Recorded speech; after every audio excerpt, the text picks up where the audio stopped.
Blessings. Welcome to today's Law Enforcement Daily Devotional. Today we are in Ezekiel chapters 40 through 42. I really hope you read ahead and so you know where I'm coming from. These three chapters are about Ezekiel being taken in his spirit to a place of a new temple.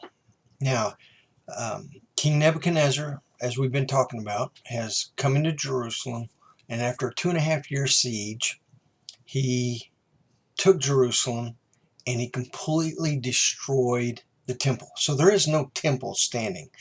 But the Spirit takes Ezekiel in this, in a vision, or it gives a specific exact date. He's taken to, from what he describes as a temple that is built. It is quite possibly the New Jerusalem that comes down from heaven in Revelations. I can't say for sure whether it is or isn't.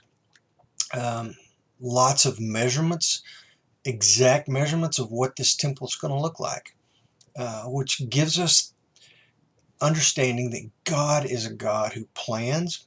God is a God of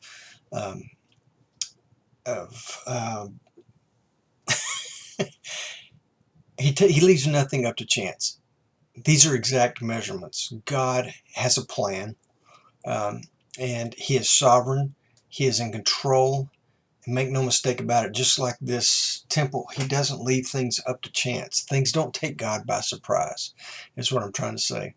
But in these three chapters, it is about this, I don't even want to call it an angel, this bronze-looking man who may be a future or an image of Christ himself. I call it a Christophany. But showing Ezekiel this temple and the measurements. And there's just a few spots where this bronze angelic figure speaks. And in 41:4, he says, "This is the holy place, the most holy place." And those are the only words he speaks at that time. Then a little bit later in verse 22, he says, "This is the table that is before the Lord." And he's describing the most significant parts of the temple. The rest are just measurements. And then verse 42, chapter 42, verse 13 and 14, he describes the priest. But at the very end, in chapter 42,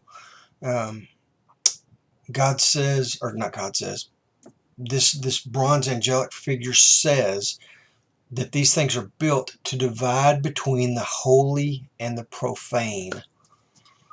It just gives us this beautiful example of how holy God is. Everything inside the temple is holy. Everything outside is profane. It includes us. And we need to recognize the difference between God's holiness and us. What we consider ourselves holy, the things... There's a huge difference between God's holiness and our holiness. For example, my holiness would be best described as if I go in the closet and it's pitch black, and the light that I give off is my holiness. There's not going to be any light, right?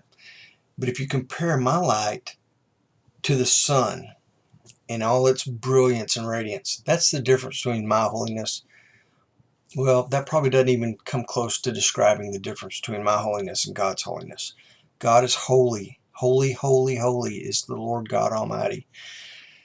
And we need to recognize how holy he is and approach him as holy with that kind of a reverence, but still know that he's your dad, your father, your Abba. Anyway, this was an incredibly difficult read, I will not lie. There weren't a lot other than that, just gigantic takeaways, but God is holy, and that is gigantic. Tomorrow, we're going to read 43, 44, and 45 in Ezekiel and see if there's a little bit more other than just measurements that we come away with tomorrow. But anyway, read ahead, come back here tomorrow, and let's discuss this. And in the meantime, you guys be safe.